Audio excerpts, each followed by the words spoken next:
Ô, Rony, eu vou te falar um negócio, cara. Eu faço os episódios aqui, eu vou atrás, eu pesquiso e tal. Pesquisei e eu, durante muito tempo, todo mundo que tocava no assunto, eu falava do caso Fernando Collor de Mello. Cara, sinistro, né, velho? Vou olhar aquilo. Eu fui olhar e realmente eu vi entrevistas da Rosiane, a ex-esposa dele. Morreu, né? Ah, morreu? Não sabia, nem sabia. Não, eu tô perguntando. Eu acho que não, eu acho que não. Acho que não, né? Eu saiba, não. Ela tem no livro, né? Tem um livro e tudo mais. Pesado aquilo, né? Então, falando dos rituais enfim, que ele realmente encontrou um cara que fez com que ele se tornasse primeiro governador, depois presidente e tal. Existe uma relação próxima, assim, entre Brasília, né, a política, com, por exemplo, esse lado do ocultismo, com certeza, dos rituais? Esses políticos já descobriram há muito tempo. Conta de novo, porque tem gente que não sabe, né? Conta de novo exatamente do que a gente tá falando, que você tenha a informação correta, né? Completa. Se você olhar o livro, a biografia da mulher do Collor, né? Você vai ver que ela fala lá naquele livro que ele fazia rituais pesadíssimos. Inclusive, sacrifícios de fetos. De fetos. Sacrifícios humanos. Ele obrigava as mães de santo a engravidarem para poder abortarem, para fazer o sacrifício do feto. E eram várias. Então, inclusive, a mãe de santo dele se converteu, hoje é evangélica. Depois disso tudo, ela se converteu. Então, e tá lá no livro dela. Agora, ela inventou isso? Será que ela inventou para vender livro? Talvez, eu acho que não, né? Falar um negócio pesado desse, ainda mais o nome dele, se arriscando, né? Acho que ela não se arriscaria tanto a falar uma coisa que... pra vender livro? Não sei. Ela se arriscou demais pra buscar fama, buscar dinheiro, entendeu? Ao que consta, isso daí ela já tem. Ela já é ex-mulher de um ex-presidente e atual senador. O que ele desencadeia, esse livro, mostra que existe uma relação muito próxima entre a política brasileira ali, a própria Brasília, né? Com esse lado do ocultismo. A escolha de Brasília, ela toda ligada ao oculto, né? É mesmo? Cheio de mística, escolher em Brasília, né? Quando tudo foi inundado, Brasília fica, tá no centro do país. Claro, é estratégico, você consegue ir de ponta a ponta, mas tem toda uma mística ali em torno da latitude, longitude. Eu nunca pesquisei isso a fundo, mas se você olhar na história de Brasília, toda a escolha dela, a disposição de Brasília, a questão de forma de aeronave, tem toda uma mística em torno disso. Agora, se você olha, não era só Collor que fazia isso. Vários políticos, não precisa ficar nomeando político aqui, mas... Até porque eu nem quero, né? Agora, se você pesquisar na internet aí, vários políticos vão pro Maranhão para poder fazer seus rituais. Então, esses caras já descobriram há muito tempo que existe um mundo paralelo aqui que manda nesse mundo. E aí, isso é que, pra mim, é a hipótese que embasa tudo que a gente vai falar aqui nesse podcast. O que acontece pra mim? Isso aqui, e vários físicos já hoje concordam com essa hipótese, acreditam nisso, e o próprio Elon Musk acredita nisso. A gente tá numa simulação. Isso aqui é um grande videogame, a gente tá pilotando nossos bonequinhos de carne e osso aqui, mas a gente tem uma consciência fora do corpo. A gente tem uma vida fora desse corpo, que é a consciência, e que habita isso aqui. E a consciência, por sua vez, cria a realidade. Ou criaria essa realidade que a gente tá vivendo, e nos dá a noção e sentido da realidade. Agora, se isso for uma realidade simulada, você concorda que vai ter gente pilotando essa simulação. Quem criou essa simulação aqui? Quem que está comandando isso? Pode ser que as coincidências que a gente estava falando aqui no começo do programa, as sabotagens, sejam por esse controle de quem está controlando essa simulação e quem criou isso aqui. De repente isso aqui é um grande BBB e tem seres superiores que criaram isso colocando armadilhas e vendo como é que a gente vai fazer. Talvez os holocaustos que aconteceram, as eras do gelo que aconteceram ao longo do tempo, foram grandes resets feitos por essa simulação. E o mais assustador disso é, se a gente começa a criar tecnologia suficiente para perceber que nós estamos numa simulação e segundo para tentar sair dela, certamente os caras que estão comandando a simulação vão querer desligar o jogo da tomada. E talvez por esse motivo é que aconteça esses grandes resets que acontecem na humanidade de tempos em tempos. E se a gente está numa realidade simulada, existe uma realidade superior, que é de quem? Quem criou isso aqui. É igual a gente quando vai jogar videogame. Existe a realidade do videogame, que eu liguei e eu coloquei o jogo ali, mas existe a nossa realidade que manda no videogame. Se eu quiser tirar da tomada, eu consigo. Então, se existe uma hierarquia de realidade, eu gosto de falar da casca de cebola. Imagina a casca de cebola que a gente tem a Terra e a gente tem uma Terra em volta que é a realidade superior que cria isso aqui. Uma realidade paralela, ou interdimensional, ou espiritual, que a gente pode chamar. E se existem seres que habitam essa realidade paralela, e se eles conseguem brincar com essa realidade, talvez isso explique por que a gente está sendo visitado por seres, e talvez por que a gente está sendo visitado por naves, por que os seres humanos são manipulados, por que rituais funcionam. Porque quando você faz um ritual, você está fazendo simplesmente o quê? Provavelmente. Você está pedindo para esses caras que estão no mundo de lá para devolver alguma coisa aqui. Seja material, seja poder, seja o que for. Quando eu faço uma oração pedindo bem de alguém, pedindo uma cura, etc., eu estou justamente manifestando para esse mundo de lá que comanda isso aqui, para que intervenha e interceda aqui. É como se fosse, eu brinco como se fosse uma comunicação via satélite, né? Você tem aqui um satélite, você está pedindo uma coisa, ele vai devolver de volta, vai refletir de volta para cá. Certo. A gente próprio, é eu que chamaria dos milagres. Os milagres é o quê? Coisas que seriam impossíveis de serem feitas aqui. Você tem caras que dominam essa realidade, dobram a realidade e fazem o que quiserem aqui. Então quando você fala que a pessoa sonhou, vieram seres, ela sonhou que teve um implante, quando ela acorda tem um implante dentro dela, como é que pode ter um implante ali se não tem um corte? Seriam feitos por esses seres que podem dobrar a realidade. Como é que a nave ela faz um ping-pong desafiando a física e os seres que estão ali dentro não viram massa de tomate? Porque certamente eles têm o poder de dobrar a realidade. Dá um exemplo aqui lá no Acre, quando eu tive na aldeia indígena lá. Certo. Eu tava com um drone, acho que eu até comentei isso a última vez. Eu tava com um drone, eu decolo o drone, eu fico do lado do OVNI, o OVNI para pra se exibir.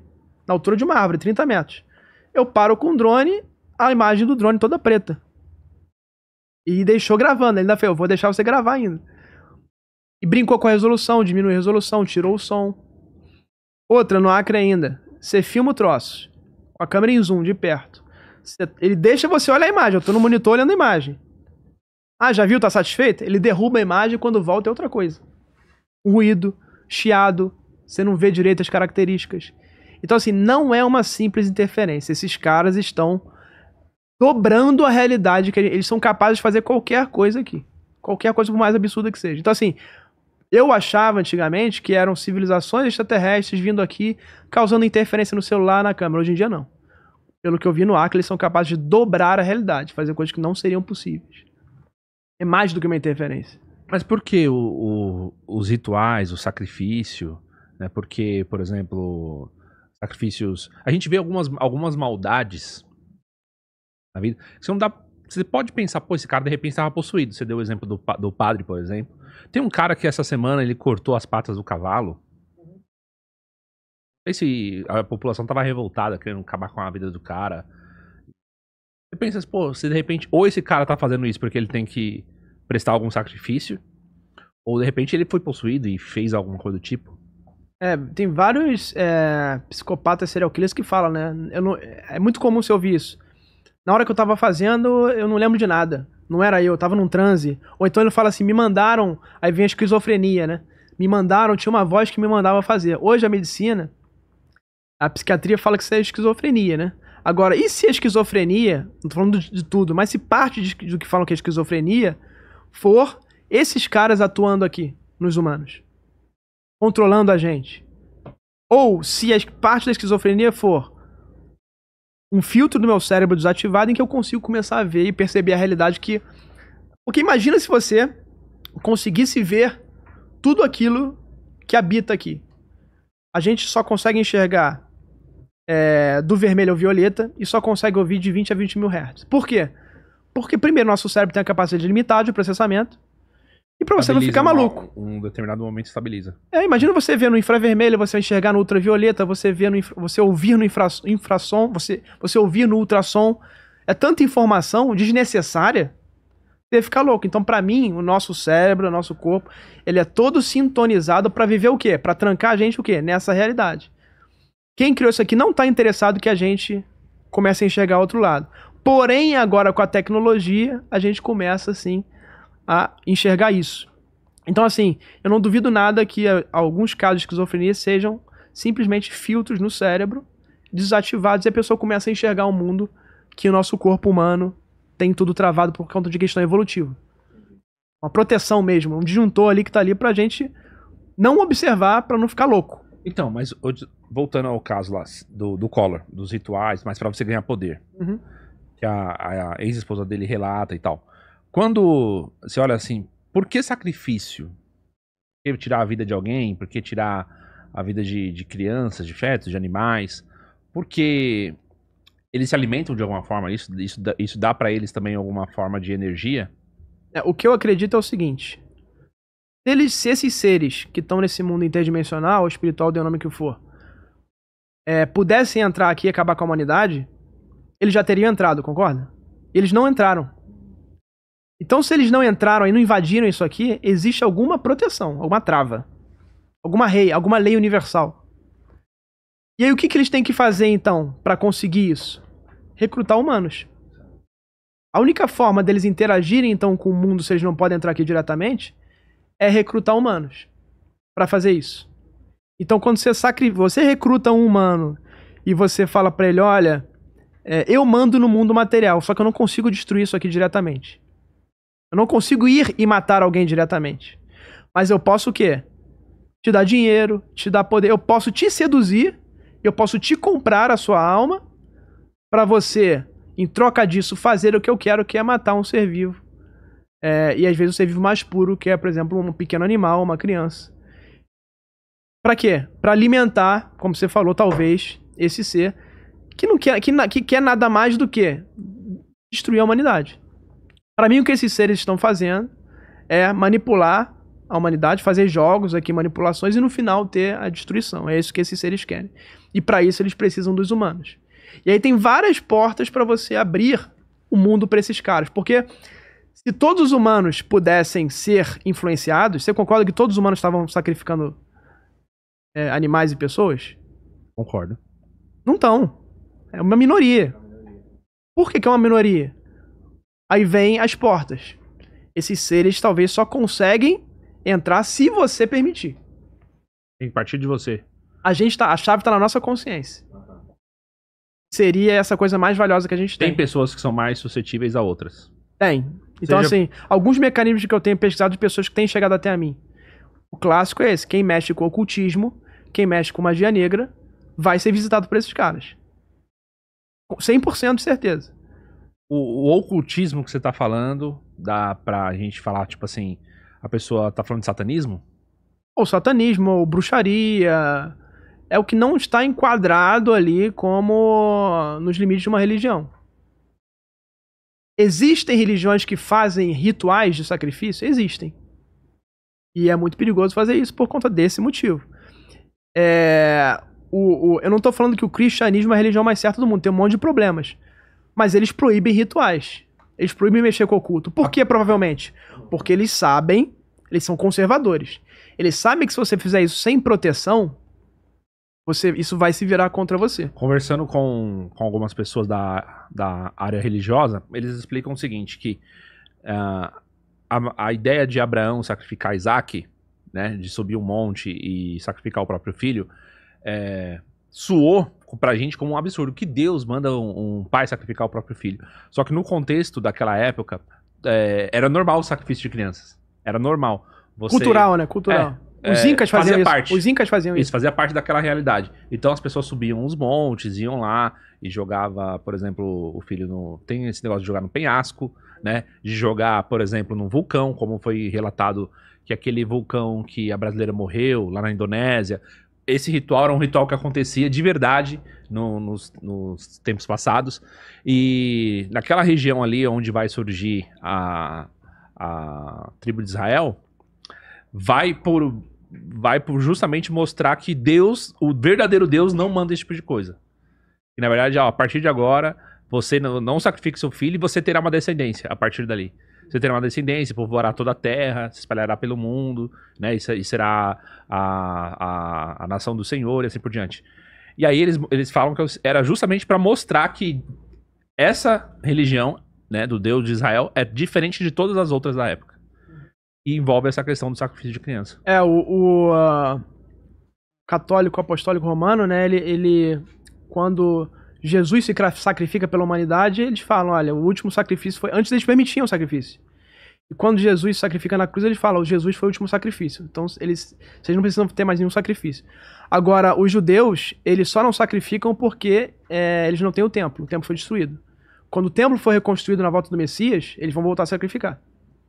Isso pouca gente fala. Mas no caso deles não é sacrifício humano, né? Animais. Né? Animais. Geralmente um bode, uma cabra, sim, ovelhas, sim. né?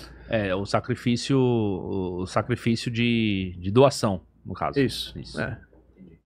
E assim, os incas faziam isso por quê? Porque quando eles sacrificavam, eles estavam garantindo que a plantação ia ser próspera, que ia ter as chuvas, etc. E que os vulcões não iam ser ligados no botãozinho.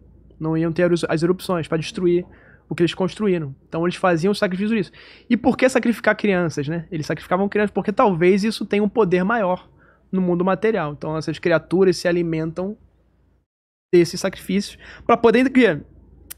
em troca eu vou te dar o que você quer. É um gênio da lâmpada.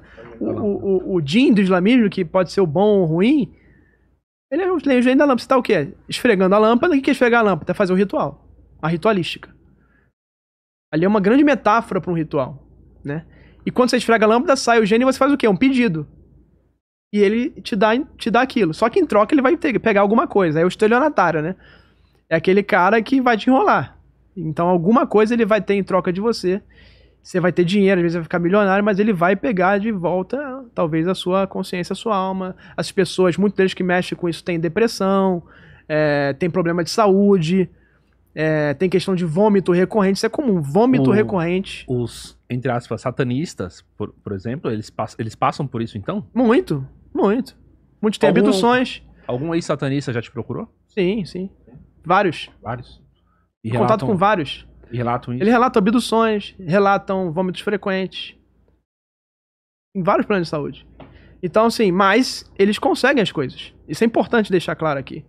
Agora, você está disposto a pagar o preço? Muitos estão. Por quê? Qual que é a crença nisso, né? Que quando você vai ter... Quando acabar o mundo material, sua vida material, nada vai acontecer com você. Então você está justificando. Vai acontecer alguma coisa depois de partir daqui? Ninguém sabe. Eu acho que vai. Então eu não faria. Eu acho que vai acontecer. Eu acho que o pagamento vem depois. Acho que aqui é só... O problema de saúde é fichinha. Então, assim, agora cada um vai acreditar naquilo. Então, assim, tem as portas. Então, a gente estava voltando nisso, né? Nós, humanos, somos a chave para conexão com esses seres, provavelmente. Eles não veem em todo mundo. Então, se você fizer mexer com o ocultismo, essas ciências ocultas, você vai abrir a porta. Você ficar pensando em contato vai abrir a porta e tem uma manipulação. Você acredita em extraterrestre, ele vai vir na forma de extraterrestre pra você. Tem pessoas que têm outras crenças, eles vêm nas outras formas. Até em forma de santo, até em forma de anjo-luz. Eles podem vir na forma que eles quiserem. Se você está em depressão, muito triste, eles vêm até você também. Então, assim, você tem um trauma profundo. Eu tive agora nos Estados Unidos, no encontro da Coalizão Científica para Estudo desses Fenômenos. Tem cara da NASA, do mundo inteiro ali. Foi em Huntsville, no Alabama, que é a terra do Programa Espacial Americano, que é todo envolvido em ocultismo, daqui a pouco a gente pode falar nisso. E vários dos militares, existem militares que eles são chamados de evocadores ou psiônicos. Esses caras conseguem fazer a nave descer, os seres descerem. Eu conversando com eles, eu pesquei logo. Eu falava assim, cara, você teve transtorno de estresse pós-traumático, pós-guerra, etc? Sim, vieram do Iraque, do Afeganistão, os caras vêm traumatizados. E o que acontece? Abre a porta para esses seres. Eles começam a te visitar. E muitos acham que é um ser bom. Aí você pergunta a vida do cara, o cara tá em depressão. Ah, não, mas os seres são ótimos. Mas se dá depressão, pô, não, mas não é culpa dos seres, não. Então sempre tem essa questão de barganha, questão do trauma. Então a gente já viu aqui que as portas, não sei todas, mas as que eu tenho visto padrão ocultismo, depressão e tristeza e traumas profundos. Não é qualquer trauma. Trauma é um trauma profundo para você. Porque às vezes o pessoal passa por um assédio, uma tortura, até um assalto. Às vezes um assalto pra mim não é nada, pra você aquele assalto foi um trauma profundo. Então aquilo vai ter pra você uma repercussão grande, você vai abrir uma porta pra esses seres. Conheça o Kotai Project. O Kotai Project pretende desenvolver um ecossistema financeiro global que dará 100% de anonimato, liberdade geográfica e financeira para todos os usuários de criptomoedas do mundo. O ecossistema consiste em uma corretora de criptomoedas, um banco digital internacional e um gateway de pagamento em cripto. Tudo isso dentro da Kotai Wallet. Não perca essa oportunidade e acesse o nosso site. Link na descrição do vídeo.